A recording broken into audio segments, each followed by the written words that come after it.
de charpentier qui doit vérifier la totalité de la structure. Équipés de cordes, de casques, de baudriers, ces alpinistes des montagnes russes arpentent le parcours d'1 kilomètre de long. Il y a environ 30 000 vis. Nous les vérifions tous les jours parce que le train, à force de passer, coupe un petit peu les têtes de vis. 30 000 vis à vérifier une par une. Un travail titanesque. Pendant 3 heures tous les matins, ces mécaniciens doivent déjouer les pièges de la structure. Leur arme secrète, une attention minutieuse. Visuellement, on ne les voit pas tout de suite. Il faut vraiment essayer de les faire bouger. Si elles bougent, c'est qu'elles sont cassées. Donc là, tout va bien, il n'y a pas de souci. À chaque fois, ils doivent lutter contre le temps. Sans leur feu vert, l'attraction ne pourra pas ouvrir. Ils s'engagent alors sur cette pente raide, inclinée à 55 degrés, comme le long d'une falaise. En permanence, en équilibre au-dessus du vide, une chute serait potentiellement fatale. Pour vérifier les vis les plus inaccessibles, ils sont obligés d'effectuer une descente en rappel.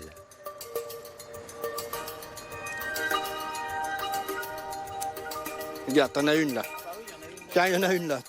Il y a une tête de vis qui a sauté. Donc nous allons la changer. On enlève la vieille tige pour en remplacer par une neuve.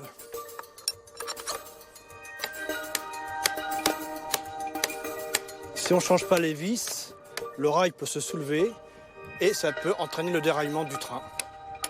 Ça peut être catastrophique. Chaque année, ils remplacent en moyenne 500 mètres de rail et 10 000 clous.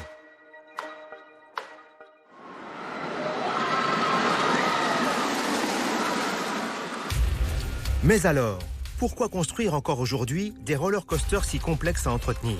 C'est que ces attractions en bois offrent aux passagers des sensations différentes. On est vraiment sur une planche avec 4 roues et on ressent tous les moindres défauts de la piste. Ça fait du bruit, ça tremble et ça offre une sensation d'insécurité qui en fait n'est pas le cas. Même sur ces attractions en bois, l'impératif reste le même. Créer la peur chez les passagers. Mais les roller coasters en bois ont des limites spécifiques. Car les rails doivent être soutenus par un enchevêtrement de tasseaux indispensables sous chaque portion du parcours. Et les trajectoires sont complètement contraintes par cette incroyable sculpture de bois. Le bois a ses limites. Avec le bois, on ne peut pas monter à des hauteurs infinies, ça devient vite compliqué en termes de structure. Alors, pour aller plus haut, à partir de 1957, les ingénieurs ont remplacé le bois par l'acier. C'est une révolution. Et aujourd'hui, 96% des roller coasters de la planète sont entièrement construits en métal, comme Goudurix. Car ces rails tubulaires extrêmement solides peuvent supporter des sollicitations démesurées. Une pression de 40 tonnes plusieurs centaines de fois par jour, sans casser. Surtout, ces tubes d'acier permettent des trajectoires suspendues dans le vide. L'avantage avec l'acier est que le rail lui-même peut être son propre pilier. Car si l'épaisseur de l'acier est assez importante, on n'a pas forcément besoin d'une colonne. Des inversions possibles à plusieurs dizaines de mètres du sol ont ouvert la voie à des figures très complexes, comme les trajectoires aériennes de Goudurix, impossibles auparavant. En un demi-siècle, partout dans le monde, les roller coasters sont devenus plus hauts et beaucoup plus rapides, jusqu'aux attractions records d'aujourd'hui, comme le King Dakar, avec ses 139 mètres de hauteur et une vitesse de pointe de 206 km/h.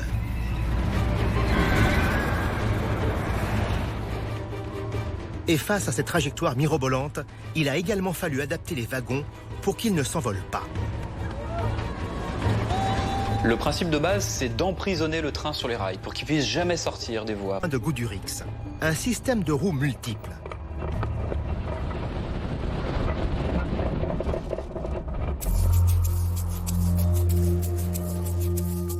Ce système de roues spécifique se retrouve à l'identique sur tous les roller coasters du monde. Laurent le surveille en permanence. On a 3 types de roues sur Goudurix. Donc les roues porteuses qu'on voit ici, donc qui sont comme les roues de voiture, ils servent à porter le poids du train. Ensuite, on a les roues latérales qui empêchent le train de pouvoir sortir des rails à gauche et à droite. Et ensuite, on a les roues de retenue ici, qui sont à l'envers, qui permettent au train de ne pas se soulever et aussi de rouler lorsqu'il est à l'envers dans les boucles. Chacune des roues porteuses fait 25 cm de diamètre et pèse 5 kg. Elles sont constituées par un moyeu en aluminium léger et solide, recouvert d'un bandage de roulement en polyuréthane. Comme un pneu de voiture, donc qui s'use au fur et à mesure du temps. Donc sur Goudurix, on fait à peu près 150 km par jour. Donc on les change 2 fois par an, dès qu'on a des traces d'usure ou des coups sur le pneu. Même bloqué à l'envers en haut d'une boucle, le train resterait accroché au rail grâce aux 80 roues de ses 7 wagons. Et pour renforcer la solidité de l'ensemble, les 8 essieux en acier ultra résistant sont forgés d'une unique pièce de métal. Lors des trajectoires les plus folles, tout est donc conçu pour que le wagon reste pleinement solidaire du circuit. Mais il ne sera gage de sécurité totale pour le passager que s'il le maintient à son tour fermement sur son siège. Et notamment lors de portions de circuit très prisées par les plus accros des attractions. Les airtime, ces instants d'apesanteur soudaine créés par les bosses et les descentes les plus fortes où le cœur se soulève. Mais à chaque sensation, son danger. Pour éviter que les passagers soient éjectés, on a dû créer des barres de sécurité appelées des lap bars. Absentes sur les premières attractions, il en existe aujourd'hui de toutes sortes.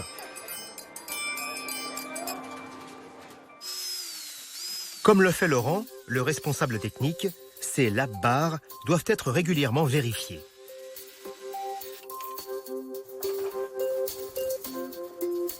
C'est le cœur de la sécurité de l'attraction.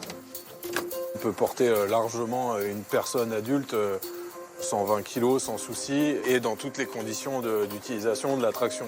Tête en haut, tête en bas, sans problème.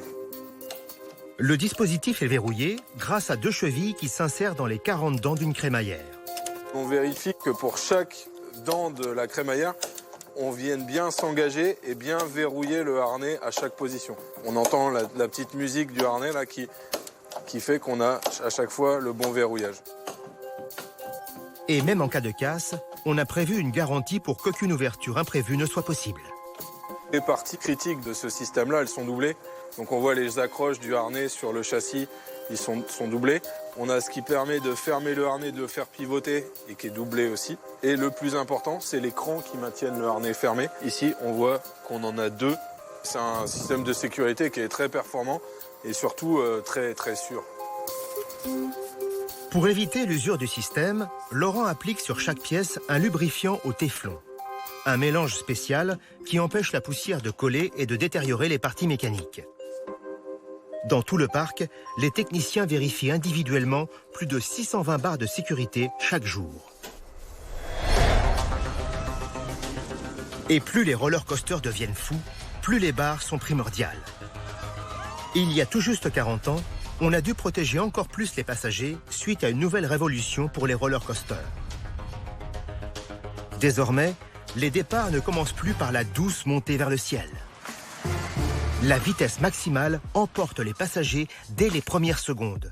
On vient d'inventer la propulsion catapultée.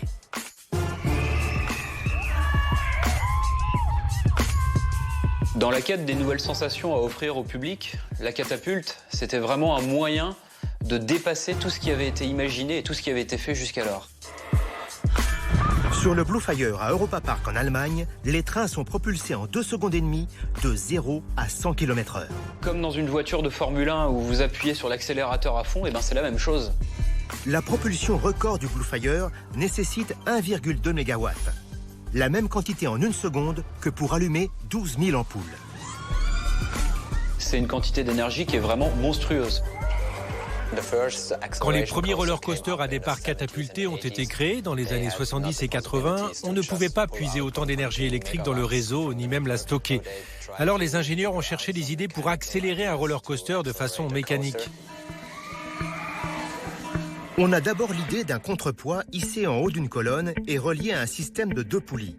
Quand le contrepoids tombe, les poulies tournent instantanément et le train, accroché à la chaîne, est propulsé à 90 km/h. Comme sur le Shuttle Loop.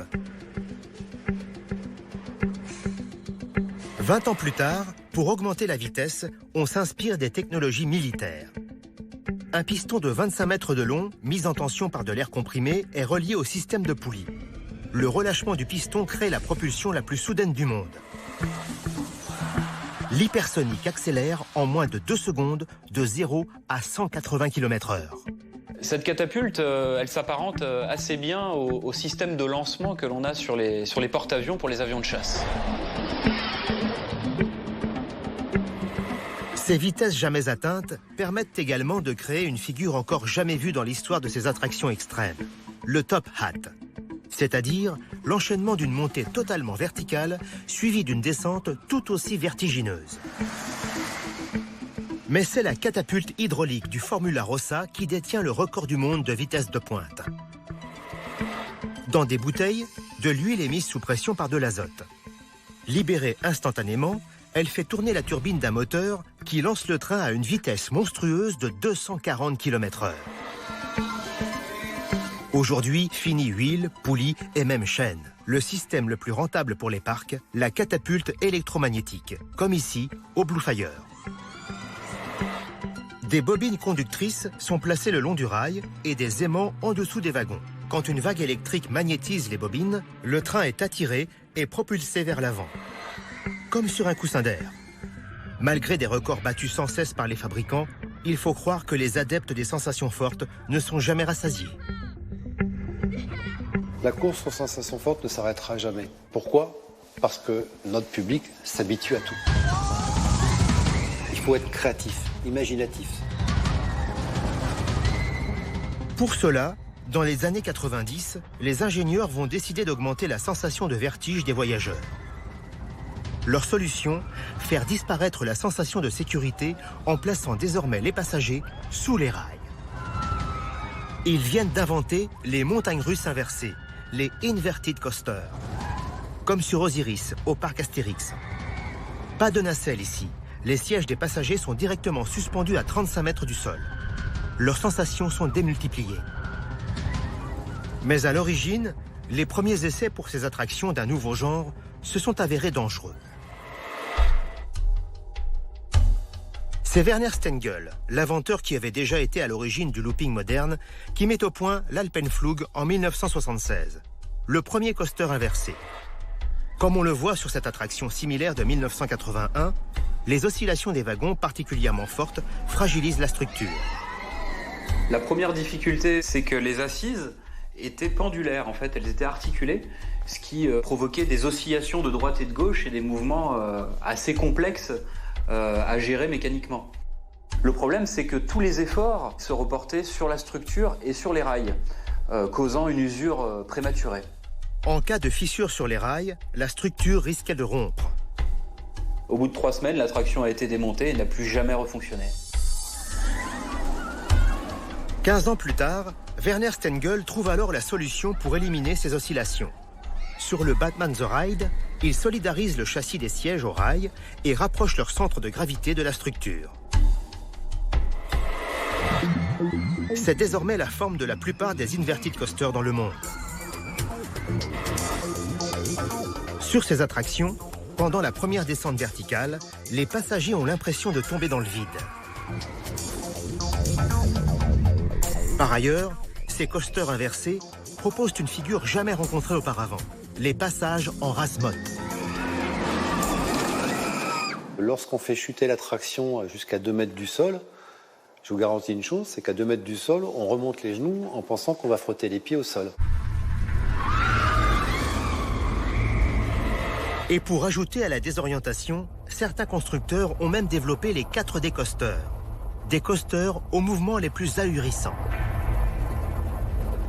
Non seulement le train se déplace et exécute une trajectoire complexe avec des inversions, mais en plus les passagers font des révolutions sur eux-mêmes, ce qui donne une sensation incroyable où on perd tout repère, on ne sait plus où on est. Il n'existe que 30 attractions de ce type dans le monde. Avec de tels circuits extrêmes, les concepteurs s'amusent à frôler les limites physiques que le corps humain peut supporter.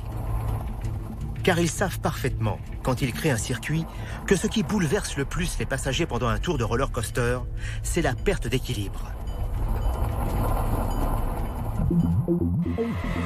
Le centre de l'équilibre se trouve dans l'oreille interne. Ici, 3 canaux remplis de liquide perçoivent toutes les rotations et les accélérations de l'organisme. Quand ces informations sont en accord avec celles perçues par les yeux, alors le corps se tient en équilibre. En 45 secondes, il y a tellement de looping dans tous les sens, de changement d'accélération. Pratiquement, vous changez de situation dynamique toutes les 2 secondes. Notre cerveau a du mal à intégrer autant d'informations instantanément. Concrètement, à cause de la vitesse, nos yeux perçoivent une situation du parcours, alors que l'oreille interne, à cause de son liquide, ressent toujours la boucle précédente. Ce décalage crée le malaise et notre perte d'équilibre. Et par conséquent, le cerveau reçoit tellement d'informations discordantes, inusuelles, qu'il patauge complètement. C'est une désorientation, voire même une absence totale de l'orientation dans l'espace. Cette désorientation peut même continuer pendant 20 à 30 secondes après la fin du tour.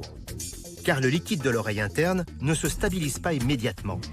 Vous avez la sensation de bouger, alors que objectivement, plus rien ne se passe. Certains aiment profondément cette sensation de vertige. D'autres en ressentent un malaise, voire une nausée.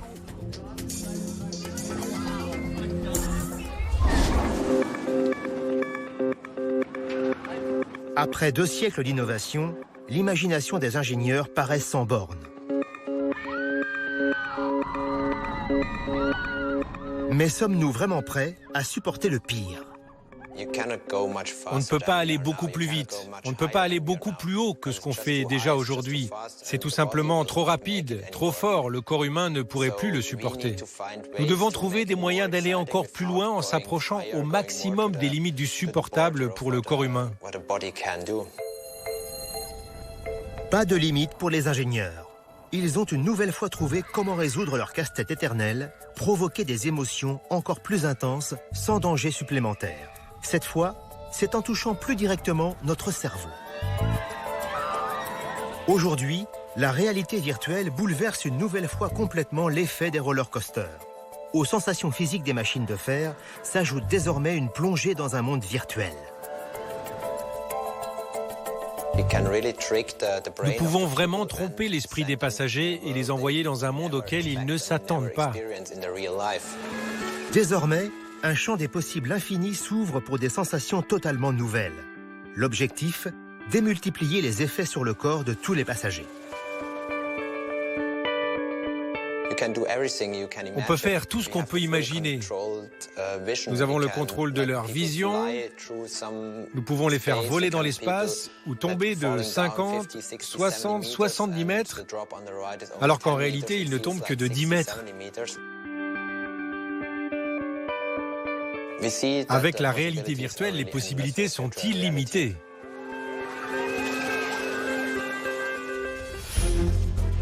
Depuis leur apparition, les roller coasters sont devenus de plus en plus fous et créent chez les passagers des sensations totalement nouvelles. Et pour atteindre des vitesses démentielles de 240 km/h et des structures de 140 mètres de haut, les ingénieurs redoublent d'inventivité et frôlent les limites du supportable pour le corps humain. Mais leur obsession, une sécurité infaillible, prévue dès la conception des nouveaux parcours et que les techniciens soignent en permanence sur tous les roller coasters du monde. Pour preuve, le risque d'être tué sur un roller coaster est quasiment inexistant, estimé à 1 sur 17 millions. Malgré le gigantisme de ces squelettes de fer, leur fabrication doit respecter des précisions de l'ordre du dixième de millimètre. Cette exigence d'excellence a permis de développer des circuits à chaque fois inédits. Des inversions ahurissantes, au départ catapultés inspirés des technologies militaires, jusqu'à la disparition des wagons qui font tournoyer dans le vide et ressentir le vertige ultime. Alors, les limites ont-elles été franchies? L'étape suivante, c'est quoi? Tous les parcs ont le même souci, c'est de proposer autre chose.